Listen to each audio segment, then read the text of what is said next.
Hello and welcome to another episode of Mark Talks about a couple of Switch games. Should give it a proper name, shouldn't I, if I'm going to make it a series. Call it the Switcheroo, switching it up, switching it on, switch off, switch out, switch is best, switchy, the light switch. Hey, Nintendo missed a trick there, shouldn't they? When they made the Switch Lite, they could have sort of called it the light switch. Go with it. First game I wanted to talk about was, is it wrong to try to pick up girls in a dungeon? Familiar myth, infinite combat.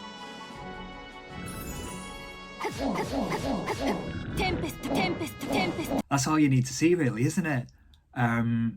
That's it, that's the game. When you're not in a dungeon, you're just scrolling through menus, sorting out your equipment.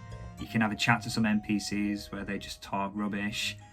And then there are story scenes, which are just dialogue boxes with static character portraits.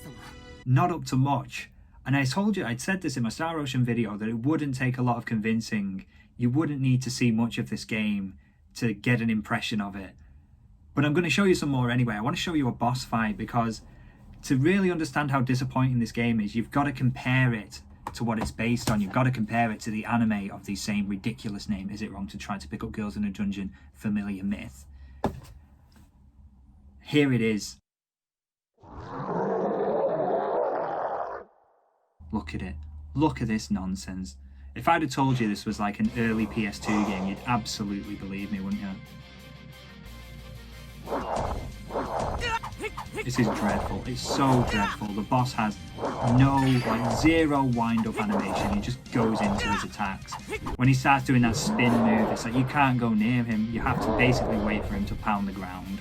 And then you can sort of nip in for a quick attack, like one or two, just to chip off a tiny bit of his health, then you're out again. He can pivot on the spot, so if you're stood directly behind him, if he goes into his attack, he'll immediately just turn around and get you. It's woeful. The attack, like the range on Bell's attack is really dreadful, so unless you're basically stood on his toes, you're not going to do anything. It's so bad. After the dodge move, it's about, feels like 2.5 seconds before you can move again. It's so bad. I mean, just compare that to the scene from the anime.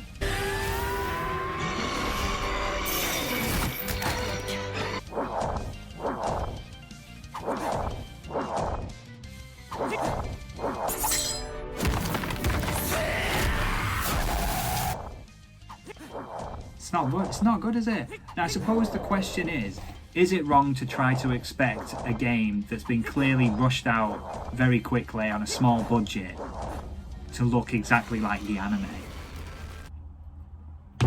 Well, maybe not. But then, try telling that to the Kill la Kill game.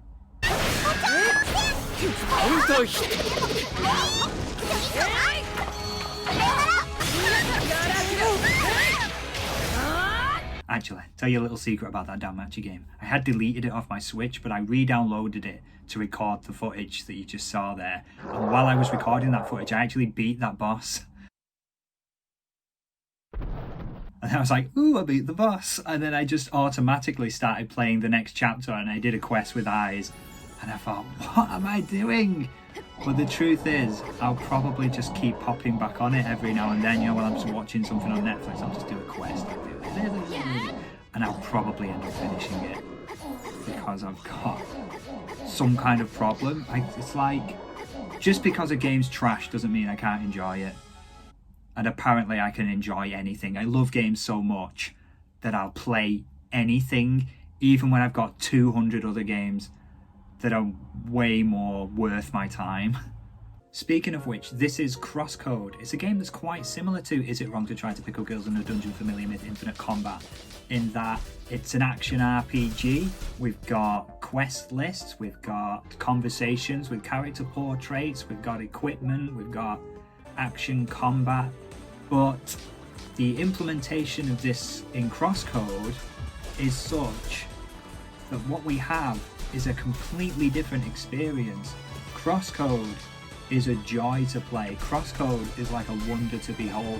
Compared to Infinite Combat, Crosscode is a masterpiece. I mean, that's actually, that's the wrong way. I didn't want to say that. Like, most things are a masterpiece compared to Infinite Combat. Crosscode is a masterpiece, and when you compare it to a game like Infinite Combat, it just makes it striking. You can see how well this game's put together. The artwork is gorgeous, the soundtrack is super catchy.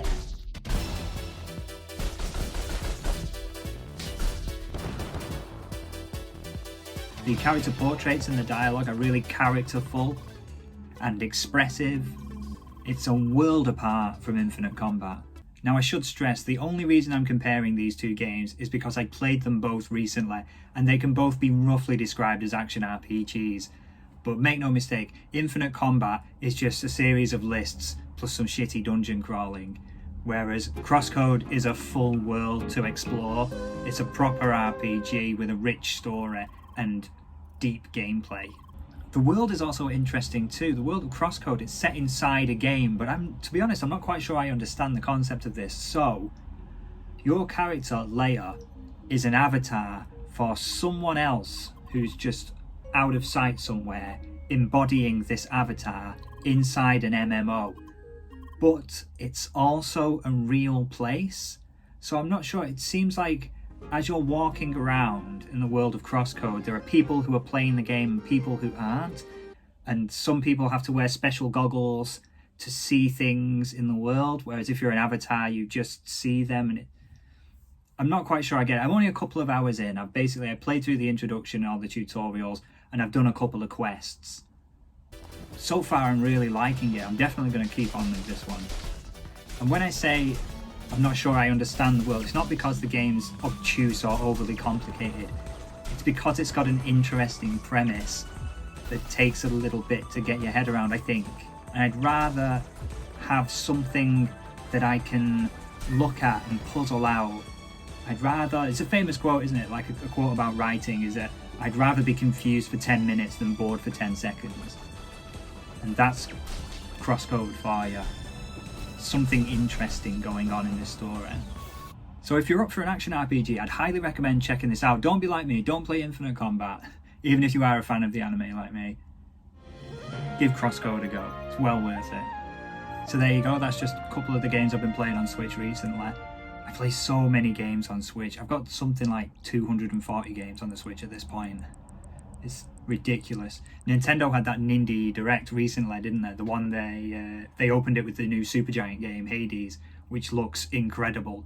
And over the course of that presentation, they announced something like, I think it was 6 games that they showed the trailer for and then said, and it'll be available later today.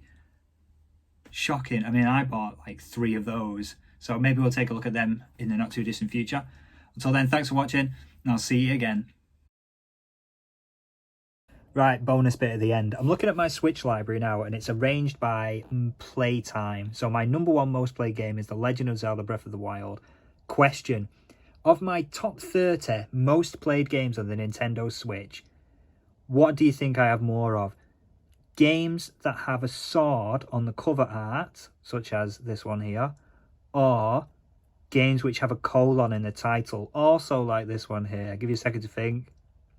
Okay, place your bets now. Let's count. Remember, only counting the top 30. So how many have we got with swords? That's 1, 2, 3. Is there a sword there? No sword. Nope.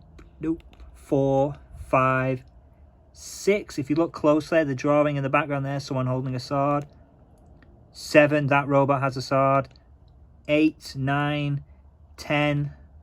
That's a lance, it's not a sword. 11, 12.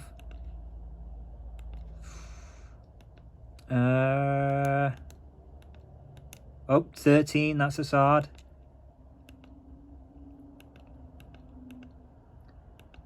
13 out of 30 have swords. Okay, so colons now. Is it going to be more or less? What's your bet? Bet with someone. Bet a ton of money. Don't do that. Right.